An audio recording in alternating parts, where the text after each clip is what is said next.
Welcome back to the talk show. നമ്മളിപ്പോൾ ഇതിൻ്റെ മുമ്പുള്ള എപ്പിസോഡിൽ നമ്മൾ കണ്ടത് toast masters club IPA toast masters ക്ലബിനെ കുറിച്ചുള്ള അതിൻ്റെ ഭാരവാഹികളും അതിനാവശ്യമായിട്ട് കാര്യങ്ങൾ എന്താണ് എങ്ങനെയാണെന്ന് പറഞ്ഞതാണ്. അപ്പോൾ സ്വാഭാവികമായിട്ടും ഈ ടോസ്റ്റ് മാസ്റ്ററിലോ അതല്ലെങ്കിൽ ഇങ്ങനെയുള്ള ക്ലബ്ബുകളിലോ ചേരാൻ സാഹചര്യമില്ലാത്തവരോ അതല്ലെങ്കിൽ അതിനുള്ള സമയം കിട്ടാത്തവരോ ഒരുപാട് ആൾക്കാരുണ്ടാവും. ജീവിതത്തിൽ നമുക്ക് ഒരുപാട് പേടികളുണ്ടാവും. മരണത്തെ നമ്മൾ പേടിക്കും, വെള്ളത്തെ പേടിക്കുന്നവരുണ്ടാവും, ആകാശത്തെ പേടിക്കുന്നവരുണ്ട്, കടലിനെ പേടിക്കുന്നവരുണ്ട്, വണ്ടിയിൽ പോകുമ്പോൾ പേടിക്കുന്നവരുണ്ട്, സ്പീഡ് കൂടുമ്പോൾ പേടിക്കുന്നവരുണ്ട്, ഇങ്ങനെ നിരവധി പേടികളുണ്ട്. പക്ഷേ ഏറ്റവും വലിയ പേടി ഏതാണെന്ന് പലരോടും ചോദിച്ചപ്പോൾ കിട്ടിയ ഒരു ഉത്തരം 10 ആളുടെ മുന്നിൽ നിന്നിട്ട് ഒരു സ്റ്റേജിൽ കയറിയിട്ട് ഒരു മൈക്കിന് മുന്നിൽ നിന്നിട്ട് മുട്ട് വിറക്കാതെ കൈ വിറക്കാതെ പ്രസംഗിക്കുക എന്നുള്ളതാണെന്നാണ്. അപ്പോൾ പബ്ലിക് സ്പീക്കിംഗ് ടിപ്സ് അതാണ് ഞാൻ നിങ്ങളോട് പറയാൻ പോകുന്ന ചില കാര്യങ്ങൾ. വലിയൊരു പ്രസംഗകനല്ല, ഒരു പ്രഭാഷകനല്ല, എങ്കിൽ പോലും നമ്മുടെ ജീവിതത്തിൽ നമ്മുടെ എക്സ്പീരിയൻസിൽ പരിചയത്തിൽ നേടിയെടുത്ത പഠിച്ച അറിഞ്ഞ കുറേ കാര്യങ്ങൾ ഇതേപോലെ തന്നെ ഒരുപാട് കുട്ടികളുണ്ട്, അതുപോലെ തന്നെ സ്ത്രീകളുണ്ട്, അതേപോലെ തന്നെ ഒരുപാട് ബിസിനസ്സുകാരുണ്ട്, സാധാരണക്കാരുണ്ട്. എല്ലാവർക്കും മനസ്സ് വെച്ചാൽ പഠിച്ചെടുക്കാൻ പറ്റുന്ന ഒരു കലയാണ് പ്രസംഗ കല എന്ന് പറയുന്നത്. ഈ പ്രസംഗ കലയെക്കുറിച്ച് പറയുമ്പോൾ സ്വാഭാവികമായിട്ടും നമ്മൾക്ക് ഏത് കാര്യത്തെക്കുറിച്ചും ഏത് കാര്യത്തെ എപ്പോഴും വേണമെങ്കിലും നമുക്കൊരു മൈക്കിന് മുന്നിൽ പ്രസംഗിക്കണമെങ്കിൽ പ്രധാനമായിട്ടും നമ്മളിൽ ഉണ്ടാവുന്ന 3 കാര്യങ്ങളുണ്ട്. പ്രധാനമായിട്ടും എന്തൊക്കെയാണ് നമുക്ക് ആവശ്യം എന്ന് വെച്ചാൽ ബേസിക് ഇൻഗ്രീഡിയൻസ് എന്തൊക്കെയാണ് ഒരു പ്രസംഗത്തിന് ആവശ്യം എന്ന് പറഞ്ഞാൽ 3 കാര്യങ്ങളാണ്. ഒന്ന്, നോളജ് ഉണ്ടായിരിക്കണം. ഒരു കാര്യത്തെക്കുറിച്ചുള്ള അറിവുണ്ടാവണമെങ്കിൽ നമ്മൾ ഒരുപാട് റിസർച്ച് ചെയ്യണം, വായിക്കണം. യൂട്യൂബ് ആണെങ്കിലോ അല്ലെങ്കിൽ ഗൂഗിളിലാണെങ്കിലോ ഓൺലൈനിൽ ഏത് സംവിധാനങ്ങൾ ഉപയോഗിച്ച് നമ്മൾ കാര്യങ്ങൾ പഠിച്ചെടുക്കുക എന്നുള്ളതാണ് ഒന്നാമത്തത്. രണ്ടാമത്തത്, ഇൻഫർമേഷൻ നമ്മുടെ കയ്യിലുണ്ടാവണം. എപ്പോഴും നമ്മൾ അപ് ടു ഡേറ്റ് ആയിട്ടുള്ള ഇൻഫർമേഷൻ ആണെങ്കിലും ഒരു കാര്യത്തെക്കുറിച്ചുള്ള ഒരു വിവരം, അതായത് നോളജ് അല്ലാതെ അറിവല്ലാതെ വിവരങ്ങൾ ഒരുപാട് ഇൻഫർമേഷൻ ഉണ്ടാവണം. ഇവിടെ നടക്കുന്ന കാര്യത്തെക്കുറിച്ച്, അതേപോലെ തന്നെ ഇപ്പോൾ എന്താണ് UAE നടക്കുന്നത്, ഇപ്പോൾ എന്താണ് ദുബായിൽ നടക്കുന്നത്, കളിയെക്കുറിച്ചാണ് പ്രസംഗിക്കുന്നതെങ്കിൽ, അതുപോലെ സിനിമയെക്കുറിച്ചാണ് പ്രസംഗിക്കുന്നതെങ്കിൽ, നമ്മുടെ സംസ്കാരത്തെക്കുറിച്ചാണ് പ്രസംഗിക്കുന്നതെങ്കിൽ, മോട്ടിവേഷനെ കുറിച്ചാണ് സംസാരിക്കുന്നതെങ്കിൽ അതിൻ്റെ ഇപ്പോഴത്തെ ഏറ്റവും ലേറ്റസ്റ്റ് ആയിട്ടുള്ള ഇൻഫർമേഷൻ നമ്മുടെ കയ്യിലുണ്ടാവണം. പിന്നെ മൂന്നാമത് ഉണ്ടാവേണ്ടത് ഡാറ്റയാണ്. ഡാറ്റ എന്ന് പറഞ്ഞാൽ ഇപ്പോൾ ഒരു കാര്യത്തെക്കുറിച്ച് ഇപ്പോൾ എത്ര ആൾക്കാരാണ് ഈ വർഷം UAE വരുന്നത്, അതൊരു ഡാറ്റയാണ്. നമ്മുടെ UAE എത്ര കമ്പനികൾ ഇന്ന് നിലവിലുണ്ട്, അതൊരു ഡാറ്റയാണ്. അതേപോലെ തന്നെ എത്ര ആൾക്കാർ എത്ര കാര്യങ്ങൾ ചെയ്താലാണ് ഇങ്ങനെയൊക്കെ നമുക്ക് പ്രൊഡക്റ്റ് ഉണ്ടാവും. അങ്ങനെ ഓരോ നമ്പേഴ്സ് വെച്ചിട്ടുള്ള ഓരോ കാര്യങ്ങളെ കുറിച്ചിട്ടുള്ള കൃത്യമായ ആ ഒരു ഇൻഫർമേഷനും ഈ ഡാറ്റയും ഈ നോളജും നമ്മളെ കയ്യിൽ ഉണ്ടെങ്കിൽ നമുക്ക് ഏത് ആളുകളുടെ മുന്നിലും വെച്ചിട്ട് നമുക്ക് സംസാരിക്കാൻ പറ്റും. പക്ഷെ ഇനി സംസാരിക്കുന്ന സമയത്ത് ശ്രദ്ധിക്കേണ്ട ചില കാര്യങ്ങൾ. സാധാരണ നമ്മൾ ആരെങ്കിലും ഒരാളെ പ്രസംഗിക്കാൻ വിളിച്ചാൽ ഉടനെ സ്റ്റേജിലേക്ക് വരും. സ്റ്റേജിലേക്ക് വന്നിട്ട് ഉടനെ തുടങ്ങും. അത് ഞാൻ നിങ്ങളോട് അങ്ങനെയാണ്, ഞാൻ ഇങ്ങനെയാണെന്ന് പറഞ്ഞ് ഞങ്ങൾ തുടങ്ങും. അത് കേൾക്കുന്നവർക്കും ഇതിന് ഇവാലുവേറ്റ് ചെയ്യുന്നവർക്കും അതേപോലെ തന്നെ ഇത് മനസ്സിലാക്കുന്നവർക്കും ഭയങ്കരമായിട്ട് അതൊരു അസ്വസ്ഥത ഉണ്ടാക്കും. അതിന് ഒരു ഘടനയുണ്ട്. ഏതൊരു പ്രസംഗത്തിനും നമ്മൾ ശ്രദ്ധിക്കേണ്ട ചില ഘടനയുണ്ട്. ഈ ഘടനയിലൂടെ പോയാലുള്ള ഗുണം എന്താണെന്ന് പറഞ്ഞാൽ നമ്മളെപ്പോഴും കോഷ്യസ് ആവും, നമ്മളെപ്പോഴും ശ്രദ്ധിച്ച് തന്നെ കാര്യങ്ങൾ നീക്കും. ഇതിനൊരു ഘടന എന്ന് പറഞ്ഞാൽ മേലെയുള്ളത്, നടുക്കുള്ളത്, താഴെയുള്ളത്, the header, footer and the content നമ്മൾ പറയുന്നത് പോലെ തന്നെ ഇതിൻ്റെ ഹുക്ക്, ഒരു തുടക്കം, ഒരു അഭിസംബോധന നമുക്ക് ആവശ്യമാണ്. സാധാരണ രീതിയിൽ പ്രസംഗിച്ച് ശീലമുള്ളവരും ഡിഫറെൻ്റ് പ്രസംഗ കലകൾ ശീലിച്ചവരും മത്സരത്തിൽ പങ്കെടുക്കുന്നവരൊക്കെ ഈ ഘടന തെറ്റിക്കുമായിരിക്കാം. പക്ഷേ ശീലിക്കുന്നവർക്ക്, പഠിച്ചു വരുന്നവർക്ക്, നമ്മൾ സ്വതവേ ഇങ്ങനെ പ്രസംഗം കണ്ടുപോയി പഠിച്ച അല്ലെങ്കിൽ നമുക്ക് പ്രസംഗം ആവണം എന്ന് പറയുന്നവർക്കാണ്. ഇപ്പം നമ്മൾ സാധാരണ ഡ്രൈവിംഗ് എടുക്കുമ്പോൾ ഡ്രൈവിംഗ് ടെസ്റ്റ് പാസ്സാവാൻ വേണ്ടിയിട്ട് ഇൻസ്ട്രക്ടർ പറയുന്ന ചില കാര്യങ്ങളുണ്ട്. ഇങ്ങനെ പിടിക്കണം, അത് നോക്കണം, ഇങ്ങനെയൊക്കെ. പക്ഷെ ഡ്രൈവിംഗ് പഠിച്ച് നമ്മൾ എക്സ്പേർട്ട് ആയി കഴിഞ്ഞാലോ നമ്മൾ സ്റ്റിയറിംഗ് തൊടാതെ ഡ്രൈവ് ചെയ്യും. അപ്പോൾ അതുപോലെയാണ് പ്രസംഗത്തിൻ്റെ കാര്യവും. ആ കാര്യത്തിൽ ഇനീഷ്യലി നമ്മൾ പഠിക്കുന്ന സമയത്ത് നമ്മൾക്ക് എങ്ങനെയാണ് ഒരു പ്രസംഗകനാവാന്ന്, ജന്മനാ പ്രസംഗിക്കുന്ന ആൾക്കാരുണ്ട്. അതായത് സ്വന്തം സ്വതസിദ്ധമായ കഴിവുകൾ കൊണ്ട് പ്രസംഗിക്കുന്ന ആൾക്കാർ ഇഷ്ടം പോലെയുണ്ട്. എവിടെയും പഠിക്കാതെ പ്രസംഗിക്കുന്ന ഇഷ്ടം പോലെ ആൾക്കാരുണ്ട്. അതുപോലെ തന്നെ ഒരു ട്രെയിനിങ്ങിന് പോകാതെ പ്രസംഗകരായ ആൾക്കാരുണ്ട്. നാട്ടിലത്തെ രാഷ്ട്രീയക്കാരാണെങ്കിലും സാംസ്കാരിക നായകന്മാർ, അവരൊന്നും എവിടെയും പഠിച്ചിട്ടല്ല പ്രസംഗിക്കുന്നത്. ഈ പറയുന്നത് ഇതൊന്നും ഇല്ലാതെ, ഇങ്ങനെയൊന്നും പറ്റാതെ നമുക്കും പറ്റില്ല, ഞാനും ഇതിനൊന്നും എന്നെ കൊണ്ടാവില്ല, ഒരു കമ്പനിയുടെ ഒരു മീറ്റിംഗ് വന്നാൽ എനിക്ക് മൈക്ക് ഇങ്ങനെ വിറച്ചിട്ട് മാത്രമേ സംസാരിക്കാൻ പറ്റുള്ളൂ, ഒരു സ്റ്റാഫ് മീറ്റിങ്ങിന് വന്നാൽ പോലും, ഒരു ബർത്ത്ഡേ പാർട്ടിയിൽ പോലും ഒരു വാക്കിനപ്പുറത്തേക്ക് ഹാപ്പി ബർത്ത്ഡേ എന്ന് മാത്രം പറയും, അതല്ലെങ്കിൽ ഏതെങ്കിലും ഒരു കാര്യത്തിൽ ഒറ്റ വാക്കിൽ ഒതുക്കും. അത് പേടിച്ചിട്ട് ഒന്നും പറയാൻ പറ്റാതെ തപ്പുന്ന ആൾക്കാർക്ക് വേണ്ടിയിട്ടാണ് ഞാനിനി പറയാൻ പോകുന്നത്. അങ്ങനെയുള്ള അവസരങ്ങൾ വരുമ്പോൾ ആദ്യം നമ്മൾ അഭിസംബോധന ചെയ്യാം. Address the gathering. ഈ അഡ്രസ് ദ ഗാദറിങ് നോക്കുന്നതിന് മുമ്പായിട്ട് നമ്മൾ ശ്രദ്ധിക്കേണ്ടത് ആദ്യം ആരാണ് നമ്മുടെ മുന്നിലിരിക്കുന്ന ഓഡിയൻസ് എന്ന് നമ്മൾ മനസ്സിലാക്കണം. അത് നമ്മുടെ സ്റ്റാഫ് മെമ്പേഴ്സ് ആവാം. അപ്പം അതിനനുസരിച്ചിട്ടായിരിക്കണം നമ്മൾ പ്രിപ്പയർ ചെയ്യേണ്ടത്. രണ്ടാമത്തത്, ഒന്നുകിൽ അവർ ഈ പറഞ്ഞ പോലെ നമ്മുടെ ഓർഗനൈസേഷൻ്റെ ആൾക്കാരാവാം, അല്ലെങ്കിൽ ഒരു സ്കൂളിലെ കുട്ടികളാവാം, അതല്ലെങ്കിൽ നമ്മുടെ ഫ്രണ്ട്സ് ആവാം, അതല്ലെങ്കിൽ നമ്മൾ എവിടെയെങ്കിലും ക്ഷണിക്കപ്പെട്ട ഒരു സ്ഥലത്ത് കുടുംബത്തിൻ്റെ ഒരു മീറ്റിംഗ് ആയിരിക്കാം, കുടുംബത്തിൻ്റെ അല്ലെങ്കിൽ ഒരു കുടുംബ സംഗമമായിരിക്കാം. അങ്ങനെ ആദ്യം മനസ്സിലാക്കേണ്ടത് അവിടെ പോകുന്നതിന് മുമ്പ് അല്ലെങ്കിൽ നമ്മൾ ഒരാളടുത്ത് ഇൻവൈറ്റ് ചെയ്ത് എത്തുന്നതിന് മുമ്പ് നമ്മൾ ഏത് തരത്തിലുള്ള ഓഡിയൻസ് എന്നാണെന്ന് കൃത്യമായിട്ട് മനസ്സിലാക്കുക. അത് മനസ്സിലാക്കി കഴിഞ്ഞാൽ ഇന്ന ആൾക്കാരാണ് ഓഡിയൻസ് എന്ന് നമ്മൾ മനസ്സിലാക്കിയിട്ട് വേണം നമ്മൾ അവിടെ പ്രസംഗിക്കാൻ പോകാൻ. പിന്നെ അഭിസംബോധന നമ്മൾ ചെയ്യാം. അഭിസംബോധന ചെയ്യുന്നത് എങ്ങനെയാണ്? ആദ്യം തന്നെ പറയും, പ്രിയപ്പെട്ട, ബഹുമാനപ്പെട്ട ഇന്ന ആൾ റെസ്പെക്റ്റഡ് ഇന്ന ആൾ നമ്മൾ പറഞ്ഞിട്ട് തന്നെ നമ്മൾ തുടങ്ങുക.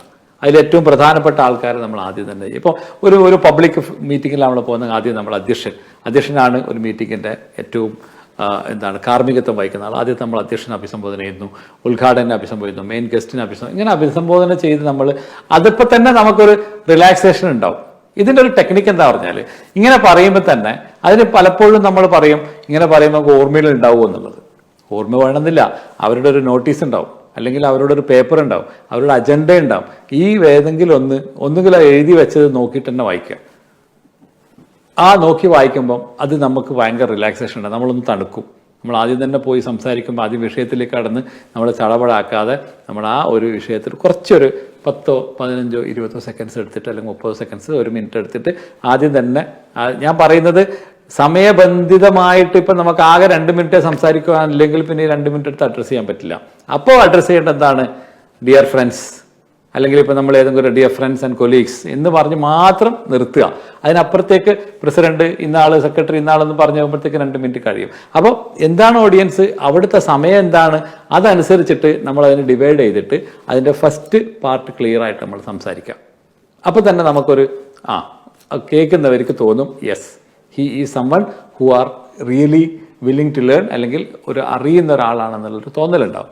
രണ്ടാമത് വരുന്നത് അതിൻ്റെ കണ്ടന്റിലേക്ക്, ബോഡിയിലേക്കാണ്. ഈ ബോഡി വരുന്നിടത്ത് അല്ലെങ്കിൽ രണ്ടാമത് സംസാരിക്കുന്ന കണ്ടന്റ് വരുന്നിടത്താണ് നമുക്ക് ഇഷ്ടം പോലെ നമ്മൾക്ക് ചെയ്യാൻ പറ്റുന്ന കാര്യങ്ങളുള്ളത്. മൂന്നാമത് വരുന്നത് അതിൻ്റെ ടെയിൽ അല്ലെങ്കിൽ അതിൻ്റെ ഫൂട്ടർ അല്ലെങ്കിൽ അതിൻ്റെ കൺക്ലൂഷനിലേക്കാണ് വരുന്നത്. ആ കൺക്ലൂഷനിലേക്ക് വരുമ്പോൾ നമ്മൾ കൃത്യമായിട്ട് അതിനൊരു മെസ്സേജൊക്കെ കൊടുത്ത്, thank you so much for the opportunity given to me, ഞാൻ നിങ്ങളുടെ കൂടെ ഉണ്ടാവും, ഞാൻ അങ്ങനെയാണ്, ഞാൻ ഇതാണെന്നൊക്കെ പറഞ്ഞ് അവർക്കൊരു വാക്ക് കൊടുത്ത് ഒരു മെസ്സേജ് കൊടുത്ത് നമ്മൾ കൺക്ലൂഡ് ചെയ്യുന്നു.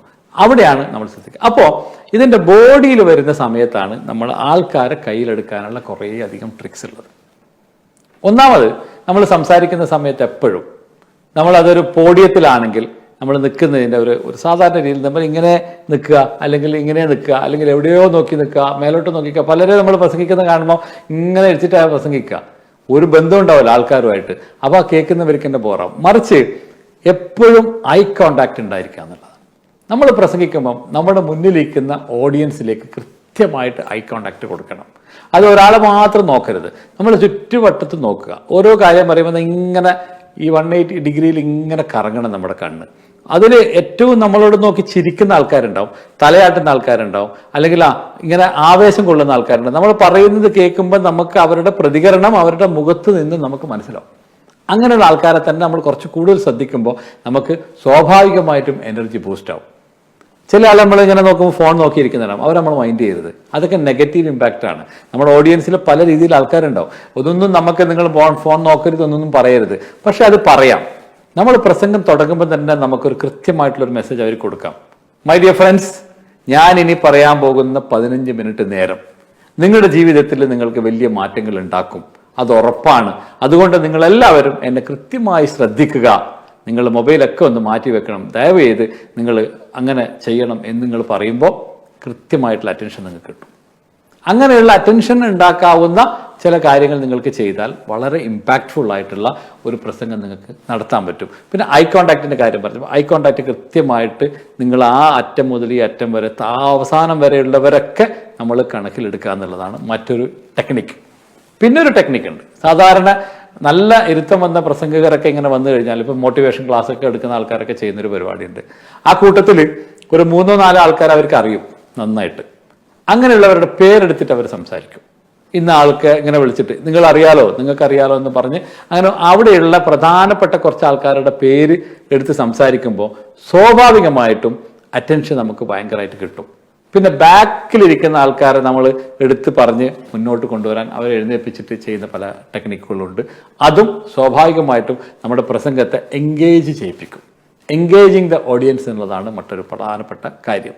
ഓഡിയൻസിനെ നമ്മൾ എൻഗേജ് ചെയ്യിപ്പിക്കുന്ന സമയത്ത് അവരുമായിട്ടുള്ള കൃത്യമായിട്ടുള്ള കമ്മ്യൂണിക്കേഷൻ നമ്മൾ എസ്റ്റാബ്ലിഷ് ചെയ്യും.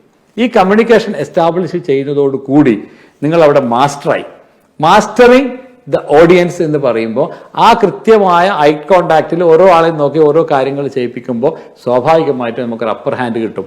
അപ്പർ ഹാൻഡ് കിട്ടുമ്പം അവരാരും മിണ്ടില്ല.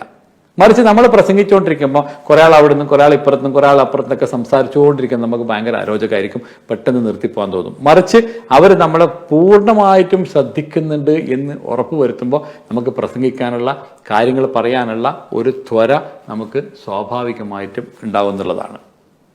പിന്നെ പലരും ഈ പറയുന്നത് എല്ലാം ഒരു പ്രസംഗത്തിൽ നമുക്ക് കൊണ്ടുവരാൻ പറ്റില്ല കേട്ടോ. പലപ്പോഴും നമ്മൾ എൻഗേജ് ചെയ്യിക്കുന്നത് എങ്ങനെയാണ്? ഒന്നുകിൽ പോയ ഉടനെ ഓൾറൈറ്റ് ഗുഡ് മോർണിംഗ് എന്ന് പറഞ്ഞ് അവരെ കൊണ്ട് ഗുഡ് മോർണിംഗ് അല്ലെങ്കിൽ ഗുഡ് ഈവനിങ് നമസ്കാരം എന്ന് പറയുമ്പോൾ അവർ പറയില്ല. പലരും ഗുഡ് ഈവനിങ് എന്ന് പറയും, പലരും ഗുഡ് ഈവനിങ് എന്ന് പറയും, പലരും മൈൻഡേ ഇല്ല. അങ്ങനത്തെ ആൾക്കാരെ നമ്മൾ 3 പ്രാവശ്യമെങ്കിലും ഗുഡ് ഈവനിങ് എന്ന് പറയുമ്പം സ്വാഭാവികമായിട്ടും എല്ലാവരും നമ്മളെ ശ്രദ്ധിക്കും. ഇവൻ കുഴപ്പമില്ലല്ലോ എന്ന് തോന്നും. അപ്പോൾ അങ്ങനെയുള്ള ടെക്നിക്കുകളും പലരും ഉപയോഗിക്കാറുണ്ട്. അത് നിങ്ങൾക്ക് വേണമെങ്കിൽ ഉപയോഗിക്കാം. പക്ഷേ ഇതൊക്കെ ആ ഒരു പ്രസൻസ് എങ്ങനെയാണോ ഓഡിയൻസ് എന്ന് മനസ്സിലാക്കിയിട്ട് വേണം. നമ്മളെക്കാളും ഉയർന്ന പദവിയിലുള്ള ഒരു വലിയ ക്ലാസ്സിലേക്കാണ് നമ്മൾ അല്ലെങ്കിൽ വലിയ ഓഡിയൻസിലേക്കാണ് പോകുന്നതെങ്കിൽ നമുക്ക് ഇതൊന്നും ചിലപ്പം അവിടെ നടന്നു വരില്ല. പിന്നെ അവരൊക്കെ ചെയ്യാൻ പറ്റുന്നത്, അവരെ എൻഗേജ് ചെയ്യിക്കാൻ പറ്റുന്നത് എന്തെങ്കിലും ഒരു എക്സസൈസ് നമ്മൾ കൊടുക്കും. എല്ലാവരും എഴുന്നേറ്റ് വെക്കൂ, ഒരു 2 മണിക്കൂറായാലും നിങ്ങൾ ഇരിക്കുന്നത്, എല്ലാവരും എഴുന്നേറ്റ് നിന്ന് അങ്ങോട്ടും ഇങ്ങോട്ടൊന്ന് ഹസ്തദാനം ചെയ്യാൻ പറ്റുമോ, ഒന്ന് ഷെയ്ക്ക് ഹാൻഡ് ചെയ്യാൻ പറ്റുമോ, നിങ്ങൾ അങ്ങോട്ട് പേരൊന്ന് മനസ്സിലാക്കാൻ പറ്റുമോ എന്നൊക്കെ പറയുന്ന ചില ടെക്നിക്സ്, ചില ട്രിക്സ് നിങ്ങൾക്ക് ഇതിൽ ഉപയോഗിക്കാൻ പറ്റും. അങ്ങനെ ഉപയോഗിക്കുമ്പോൾ സ്വാഭാവികമായിട്ടും നിങ്ങൾക്കൊരു ഐസ് ബ്രേക്കിംഗ് ആവും. നിങ്ങൾക്ക് അവിടെ ആൾക്കാരുമായിട്ട് ഒരു റാപ്പോ നിങ്ങൾ ക്രിയേറ്റ് ചെയ്യുന്നുണ്ട് എന്നുള്ളതാണ് ഒരു പ്രധാനപ്പെട്ട വിഷയം. പിന്നെ നമ്മൾ സ്വാഭാവികമായിട്ടും എവിടെയും സ്പോണ്ടാനിയസ് ആയിട്ടല്ലാത്ത പ്രസംഗങ്ങൾ നടത്താൻ പോകുമ്പോൾ നമുക്ക് നന്നായിട്ട് തന്നെ പ്രിപ്പയർ ചെയ്ത് പോകാൻ പറ്റും. ഒന്നുകിൽ നമ്മൾ മനഃപ്പാഠം പഠിച്ച് പോകരുത്. ഒരു കാര്യത്തിൽ നിങ്ങൾ മനഃപ്പാഠം പഠിച്ച് ഒരിക്കലും ഒരു പ്രസംഗത്തിന് പോകാൻ പാടില്ല എന്നാണ് ഞാൻ നിങ്ങളോട് പറയാം. മറിച്ച് അതിൻ്റെ പോയിന്റ്സ് നിങ്ങൾക്ക് നോട്ട് ചെയ്ത് വെക്കാം. ആ പോയിന്റ്സ് മുന്നിൽ വെച്ചുകൊണ്ട് പ്രസംഗിക്കാം. ആ പ്രസംഗിക്കുമ്പോൾ തന്നെ അതിന് അനുസരിച്ച് വാക്കുകൾ നമുക്കിങ്ങനെ വരുന്ന രീതിയിലേക്ക് നമുക്കതിനെ അടുക്കുകയും ചിട്ടയോട് കൂടി വരുത്താം. അല്ലെങ്കിൽ പൂർണ്ണമായിട്ടും ഒരു പ്രസംഗം ആദ്യത്തൊക്കെ നമ്മൾ പൂർണ്ണമായിട്ടും എഴുതി വെച്ച് പ്രാക്ടീസ് ചെയ്തിട്ട് തന്നെ പോകാം. അങ്ങനെ പോകുമ്പോൾ പലപ്പോഴും നമ്മൾക്ക് ഈ മനപ്പാടാക്കിയല്ല കുഴപ്പം എന്താണെന്ന് പറഞ്ഞാൽ ബിക്കോസ് മനപ്പാടാക്കി കഴിയുമ്പം ഏത് കാര്യവും എവിടെയെങ്കിലും ഒന്ന് സ്റ്റക്കായാൽ പിന്നെ അവിടെ നമ്മൾ സ്റ്റക്കാവും, മുമ്പോട്ട് പോകാൻ പറ്റില്ല. പലപ്പോഴും നമുക്ക് പറ്റുന്നൊരു കുഴപ്പം അതാണ്. പ്രസംഗം എഴുതി തന്നിട്ട് ആരും മനപ്പാടാക്കിയിട്ട് പോകാതിരിക്കുക. പോയാൽ ഇതേപോലെ നമ്മൾ ഇടയ്ക്ക് സ്റ്റക്കാവുന്ന ഒരു അവസ്ഥയിലേക്ക് വരും. അതിന് പകരം കാര്യങ്ങൾ മനസ്സിലാക്കുക, ആശയങ്ങൾ ഉൾക്കൊള്ളുക, അതിന് വേണ്ടുന്ന ഇൻഗ്രീഡിയൻസ് ഈ പറഞ്ഞതുപോലെ പല കാര്യങ്ങളും ചെയ്യുക എന്നുള്ളതാണ്. പിന്നെ വളരെ ഇമ്പോർട്ടൻ്റ് ആയിട്ടുള്ള ഒരു ടെക്നിക്ക് എന്ന് പറഞ്ഞാൽ സ്റ്റോറി ടെല്ലിംഗ് ആണ്. നമ്മളിപ്പോൾ ഏതെങ്കിലും ഒരു സ്ഥലത്തേക്ക് പോയി അതുമായിട്ട് ഇപ്പോൾ നമ്മളൊരു ഫാമിലി ഗ്യാതറിങ്ങിലേക്കാണ് നമ്മൾ പോകുന്നതെങ്കിൽ ആ ഫാമിലി ഗ്യാതറിങ്ങിലാണ് എന്നോട് പ്രസംഗിക്കാൻ പറയുന്നതെങ്കിൽ അവിടെ യൂണിറ്റിയെക്കുറിച്ച് നമ്മളൊരു കാര്യം പറയാം. ഒരു യൂണിറ്റി സ്ട്രെങ്ത്, ഫാമിലിയിൽ ഒരേട്ടനും അനിയനും തമ്മിൽ എങ്ങനെ ഉണ്ടാവണം എന്നുള്ളതിനെക്കുറിച്ച് ഏതെങ്കിലും നല്ല പോസിറ്റീവായിട്ടുള്ള സ്റ്റോറീസ് നമ്മൾ പഠിച്ച് വെച്ച് ആരും കേൾക്കാത്ത ഇതുവരെ ഇന്ന് ഏതെങ്കിലും ഒരു സംഭവം നമ്മൾ എടുത്തുകൊണ്ട് അവിടെ നിന്ന് പറഞ്ഞാൽ ആ സ്റ്റോറി വെച്ചുകൊണ്ട് നിങ്ങൾക്ക് തുടങ്ങാൻ പറ്റും. ഈ സ്റ്റോറി വെച്ചുകൊണ്ട് തുടങ്ങുന്നതിൽ ഗുണം ഒന്ന്, സ്റ്റോറി ആകുമ്പോൾ നമുക്ക് പെട്ടെന്ന് മറക്കൂല, കൃത്യമായിട്ട് എലമെൻറ്റ്സ് നമുക്ക് ഓർമ്മയുണ്ടാവും. അപ്പോൾ നമുക്ക് ആൾക്കാരെ പിടിച്ചിരുത്താൻ പറ്റും. പിന്നെ അതിലെപ്പോഴും ഒരു ഹാസ്യത്തിൻ്റെ മേമ്പൊടി ചേർക്കുക, കുറച്ച് തമാശ, കുറച്ച് ഫൺ എലമെൻറ്റ് ചേർത്താൽ ആ ചിരി ഉണ്ടാക്കുമ്പോൾ ഉണ്ടല്ലോ ആൾക്കാർക്ക് നിങ്ങളോട് ഭയങ്കര ഇമ്പ്രഷൻ ഉണ്ടാവും. ആ ചിരി എന്ന് പറയുന്നത് വെറുതെ നമ്മൾ ഈ വളരെ മോശമായിട്ടുള്ള ഫലിതങ്ങളല്ലാതെ നല്ല രീതിയിലുള്ള ആൾക്കാരെ ഒന്ന് ചിരിപ്പിക്കുകയും എന്നാൽ ചിന്തിപ്പിക്കുകയും ചെയ്യുന്ന രീതിയിലുള്ള കഥകൾ നമ്മൾ കൊണ്ടുവരിക. പിന്നെ നമുക്ക് ചെയ്യാൻ പറ്റുന്ന എന്താണ്, കൊട്ടേഷൻസ്, ഷേക്സ്പിയറിൻ്റെ കൊട്ടേഷൻസ് പോലെ അങ്ങനെയുള്ള നിരവധി സാധാരണ കേൾക്കാത്ത രീതിയിലുള്ള കൊട്ടേഷൻസ്. ഇപ്പോൾ നമ്മൾ റൊണാൾഡ് റീഗൻ്റെ ഒരു കൊട്ടേഷൻ ഉണ്ട്, a great leader is not the one who do great things but he is the one who is empowering others or engaging or encouraging others to do the great things. മറ്റുള്ളവരെ ഏറ്റവും വലിയ കാര്യങ്ങൾ ചെയ്യാൻ പ്രേരിപ്പിച്ചവരെ കൊണ്ട് ചെയ്യിക്കുന്നവരാണ് great leader എന്ന് പറയുന്നത്. സ്വന്തമായിട്ട് വലിയ കാര്യങ്ങൾ ഞാൻ ചെയ്തു എന്ന് പറയുന്നവരല്ല. അത് ഒരു കൊട്ടേഷൻ. അപ്പോൾ വരുമ്പോൾ നമുക്ക് സ്വാഭാവികമായിട്ടും ഒരു ലീഡർഷിപ്പ് ഒരു ഓർഗനൈസേഷൻ്റെ സംഭവത്തിലേക്ക് നമ്മൾ പോകുമ്പോൾ, ഒരു ഓർഗനൈസേഷൻ്റെ മീറ്റിങ്ങിൽ പോകുമ്പോൾ ഈ കാര്യങ്ങൾ നമുക്ക് പറയാൻ പറ്റും. അപ്പോൾ അങ്ങനെയുള്ള വളരെ ഇൻസ്പയറിംഗ് ആയിട്ടുള്ള എന്നാൽ എപ്പോഴും അവർ ഓർത്തിരിക്കുന്ന പല ടെക്നിക്കുകളും നമുക്ക് ഉപയോഗിക്കാൻ പറ്റും എന്നുള്ളതാണ്. അപ്പോൾ ഇങ്ങനെ നമ്മൾ വന്ന് സ്വാഭാവികമായിട്ടും അതിൻ്റെ കൺക്ലൂഷനിൽ കയറും. അപ്പോൾ ഈ കഥ പറയാം, കൊട്ടേഷൻ എടുത്തിടാം, നമ്മുടെ അനുഭവം. മറ്റൊരു പ്രധാനപ്പെട്ട കാര്യം പേഴ്സണൽ അച്ചീവ്മെൻറ്റ്സും പേഴ്സണൽ അനുഭവങ്ങളും നമുക്ക് പറയാം. അത് വളരെ ഇമോഷണലായിട്ട് പറയുമ്പോൾ, നമ്മളെ അമ്മയെക്കുറിച്ച് പറയുമ്പോൾ, നമ്മളെ കുടുംബത്തെക്കുറിച്ച് പറയുമ്പോൾ അതൊരിക്കലും ഒരു നെഗറ്റീവ് ഷെയ്ഡിലേക്ക് പോകാതെ ശ്രദ്ധിക്കണം. നമ്മൾ സഹതാപം ഉണ്ടാക്കാനല്ല, മറിച്ച് അതിൽ നിന്നും ഞാൻ ഉൾക്കൊണ്ട പാഠം, അതെന്നിലുണ്ടാക്കിയ മാറ്റം, എന്നിട്ടും ഞാൻ തളർന്നില്ല, ഞാൻ ഇവിടെ എത്തി എന്നും പറയുമ്പോൾ ഉണ്ടാകുന്ന ഒരു മോട്ടിവേഷൻ, അതെനിക്ക് ഈ ഓർഗനൈസേഷൻ തന്ന പവർ എന്ന് പറയുമ്പോൾ ഉണ്ടാകുന്ന മോട്ടിവേഷൻ. ഇങ്ങനെയുള്ള ചില കാര്യങ്ങളൊക്കെ നമ്മൾ ചെയ്യുമ്പോൾ ആ പ്രസംഗം ഗംഭീരമായ ഒരു പ്രസംഗം, ഒരു പേഴ്സണൽ ടച്ച് എപ്പോഴും എവിടെയും. നമ്മൾ പല പ്രസംഗകർ പറയുമ്പോൾ അവർ പറയും, when I was young, when I was in the school, when I was in the university, when I had an affection with a love, when I was falling in love with someone എന്നൊക്കെ പറഞ്ഞ് അവർ പറയുമ്പോൾ നമുക്ക് കേൾക്കാൻ ഒരു ഭയങ്കര താല്പര്യം ഉണ്ടാവും. അപ്പോൾ അങ്ങനെയുള്ള വളരെ മോശമല്ലാത്ത പക്ഷെ നല്ല രീതിയിലുള്ള ചില കണക്റ്റിംഗ് ആയിട്ടുള്ള പോയിന്റ്, ഡോട്ട്സിനെ കണക്ട് ചെയ്യുന്ന രീതിയിൽ നമുക്ക് പറയാൻ പറ്റും. സ്റ്റീവ് ജോബ്സിന്റെ വളരെ പ്രശസ്തമായ കണക്റ്റിംഗ് ഡോട്ട്സ്, 3 ഡോട്ട്സിനെ കുറിച്ച് അയാൾ പറയുന്ന വളരെ ഇമ്പോർട്ടൻ്റ് ആയിട്ടുള്ള ഒരു പ്രസംഗമുണ്ട്. ഒരു കോൺവെക്കേഷനിൽ അയാൾ ഒരു ഗ്രാജുവേഷൻ സെറിമണിയിൽ അയാൾ പറയുന്ന ഒരു പ്രസംഗമുണ്ട്. അതിൽ അയാളുടെ ജീവിതമാണ് അയാൾ പറയുന്നത്. 1ാമത്തെ ഘട്ടം, 2ാമത്തെ ഘട്ടം, അത് കംപ്ലീറ്റ്ലി അയാളുടെ ജീവിതത്തെക്കുറിച്ച് അദ്ദേഹം പറയുന്നത്. അത് ഭയങ്കര ഇൻട്രസ്റ്റിംഗ് ആയി തോന്നുന്നത് ആ മനുഷ്യൻ കടന്നു വന്ന വഴികളിലൂടെ പോയത് നമുക്ക് പകർന്നു തരുമ്പോഴാണ്. നമ്മുടെ ജീവിതത്തിൽ വന്ന പ്രശ്നങ്ങൾ, ആ പ്രശ്നങ്ങൾ തരണം ചെയ്ത ജീവിത ആ രീതികളിൽ നമ്മൾ എങ്ങനെ വന്നു എന്ന് പറയുമ്പം സ്വാഭാവികമായിട്ടും ആൾക്കാർക്ക് മോട്ടിവേഷൻ ഉണ്ടാവും. അത് ഭയങ്കര രസമായിരിക്കും കേൾക്കാൻ. പിന്നെ നമ്മൾ പാട്ട് പാടാനൊക്കെ അറിയുന്നവരാണെങ്കിൽ, കവിത ചൊല്ലാൻ അറിയുന്നവരാണെങ്കിൽ, നമുക്ക് എന്തെങ്കിലും രീതിയിലുള്ള കഴിവുകളുണ്ടെങ്കിൽ അതും കൂടി ഇതിനകത്തൊക്കെ ഒന്ന് എലമെൻ്റായിട്ട് ചേർക്കുക. എല്ലാ സമയത്തും ഒരേപോലെ ഫോർമുല ആവണമെന്നില്ല. അതിൽ ഒരു പ്രാവശ്യം കവിത നമുക്ക് പാടാം, മറ്റു പ്രാവശ്യം ഒരു പാട്ടായിരിക്കാം, 3ാമത്തെ വശത്തെ പ്രസംഗത്തിൽ ഒരു കഥയായിരിക്കാം. ഒരേ ടോപ്പിക് തന്നെ വീണ്ടും നമ്മൾ റിപ്പീറ്റേറ്റീവായിട്ട് പറയരുത്. മറ്റൊരു പ്രധാനപ്പെട്ട കാര്യം, പലപ്പോഴും നമ്മൾ പ്രസംഗിക്കുമ്പോൾ ഒരേ കാര്യം പിന്നെയും പറഞ്ഞുകൊണ്ടിരിക്കും. പറഞ്ഞത് തന്നെ മാറ്റി വീണ്ടും പറയും, അവസാനം വീണ്ടും പറഞ്ഞ് അതന്നെ, അതിന് കൂടുതൽ നീട്ടിപ്പരത്തണമെന്നില്ല പറയാൻ. കുറച്ച് കാര്യങ്ങൾ നന്നായിട്ട് നല്ല രീതിയിൽ നല്ല ഭാഷയിൽ. പിന്നെ മറ്റൊരു പ്രധാനപ്പെട്ട കാര്യം, നമ്മുടെ ഭാഷ ഏതാണോ ആ ഭാഷയിൽ പറഞ്ഞാൽ മതി. അറിയാത്ത സാഹിത്യം ഉപയോഗിച്ചിട്ട് നമുക്ക് ആൾക്കാരെ പിടിച്ചിരുത്തണം എന്ന് തോന്നി നമ്മൾ പല അബദ്ധങ്ങളും വിളിച്ച് പറയുമ്പോൾ ആ ഭാഷ നമുക്ക് വഴങ്ങുന്നതല്ലെങ്കിൽ നമ്മൾ അബദ്ധത്തിലേക്ക് തിരിഞ്ഞു ചാടും. പലപ്പോഴും പറയാറുണ്ട്, പ്രശസ്തി എന്നുള്ളതിനെ പ്രസക്തി എന്ന് പറയും. ആ പ്രശസ്തിയും നമുക്ക് മനസ്സിലാകത്തുണ്ട്. സ്ഥിരീകരണം എന്നുള്ളതിനെ സ്ഥിരീകരണം എന്ന് പറയും. ഇങ്ങനെയുള്ള നിരവധി വാക്കുകൾ തെറ്റി ഉപയോഗിക്കുമ്പോൾ അത് ഭയങ്കര ബോറായിരിക്കും. അറിയുന്നവർ നമ്മളെ നോക്കി ചിരിക്കും. അപ്പോൾ അത് നമ്മൾ മനസ്സിലാക്കുക. അറിയുന്ന നല്ല വാക്കുകൾ മാത്രം ഉപയോഗിക്കുക. അറിയാത്ത വലിയ മറ്റുള്ളവർ പ്രസംഗിക്കുന്ന കേട്ടിട്ട് അതുപോലെ നമ്മൾ പ്രസംഗിക്കണമെന്നില്ല. നമ്മുടേതായ ഒരു ശൈലി ക്രിയേറ്റ് ചെയ്യുക. ഇഷ്ടംപോലെ യൂട്യൂബിൽ പോയാൽ നിങ്ങൾക്ക് കിട്ടും. ശൈലി ക്രിയേറ്റ് ചെയ്ത് കൊണ്ട് പറയാം. പിന്നെ അങ്ങനെ ബോഡി കൃത്യമായിട്ട് പറഞ്ഞ് പറയാനുള്ള കാര്യങ്ങളും പറയാം. അന്ന് അവിടെ ഓക്കെ, എൻ്റെ ഇങ്ങനെയാണ് ഇനി ചെയ്യേണ്ടത്. ഇനി 3 കാര്യങ്ങൾ കൂടി നിങ്ങൾ ശ്രദ്ധിക്കണം. എപ്പോഴും ഉണ്ടല്ല ഈ 3 കാര്യങ്ങൾ എന്ന് പറയാം, 5 കാര്യങ്ങൾ ഇങ്ങനെ നമ്പർ ഇട്ട് പറയുമ്പോൾ ആൾക്ക് എപ്പോഴും ഓർമ്മയുണ്ടാവും. മറ്റൊന്ന്, ഏതെങ്കിലും ഒരു അബ്രിവിയേഷൻ നമ്മൾ കൊടുക്കുന്ന രീതിയിൽ, ഇപ്പം ഒരു സംഭവം ABC എന്ന് പറഞ്ഞാൽ A for this, B for this, C for this, അങ്ങനെ അതിനെടുത്തിട്ട് നമുക്കൊരു സ്റ്റോറി ക്രിയേറ്റ് ചെയ്യാം. അപ്പോൾ അങ്ങനെയുള്ള നിരവധി കാര്യങ്ങൾ നമ്മൾ ഈ ചെറിയ കുഞ്ഞു കാര്യങ്ങളിലായിരിക്കും നമ്മൾ ശ്രദ്ധ. വലിയ പ്രസംഗങ്ങൾ നടത്തുന്നവർ ഓഫ് കോഴ്സ് നന്നായിട്ട് പ്ലാൻ ചെയ്തിട്ടൊക്കെ പോവുള്ളൂ. സാധാരണ രീതിയിൽ 5, 10, 15 മിനിറ്റ്, അരമണിക്കൂറൊക്കെയാണ് നമുക്ക് പ്രസംഗിക്കാൻ കിട്ടുന്നതെങ്കിൽ ഈ രീതിയിൽ നമ്മൾ പ്ലാൻ ചെയ്തിട്ട് പോകുന്നത് നല്ലതായിരിക്കും. പിന്നെ പുസ്തകങ്ങൾ വായിക്കുക, അല്ലെങ്കിൽ ഓൺലൈനിൽ നിങ്ങൾ ഒരുപാട് റിസർച്ച് ചെയ്യുക. അങ്ങനെ വന്നു കഴിഞ്ഞാൽ സ്വാഭാവികമായിട്ടും നിങ്ങൾക്ക് നല്ലൊരു പ്രസംഗകൻ ആവാൻ പറ്റും. ഇനി കഴിയാൻ ആവുന്ന സമയത്ത്, അപ്പോൾ നമ്മൾ സ്റ്റാർട്ടിങ് തുടങ്ങി, നല്ല കണ്ടന്റ് പറഞ്ഞു, എല്ലാം കഴിഞ്ഞ് റീക്യാപ്പ് ചെയ്യണം, അത് സമ്മറൈസ് ചെയ്യാം. ഓക്കെ, അപ്പോൾ പ്രിയപ്പെട്ടവരെ, ഇത്രയും നേരം നിങ്ങളോട് ഞാൻ സംസാരിച്ചു. എന്ത് നിങ്ങൾക്ക് മനസ്സിലായി?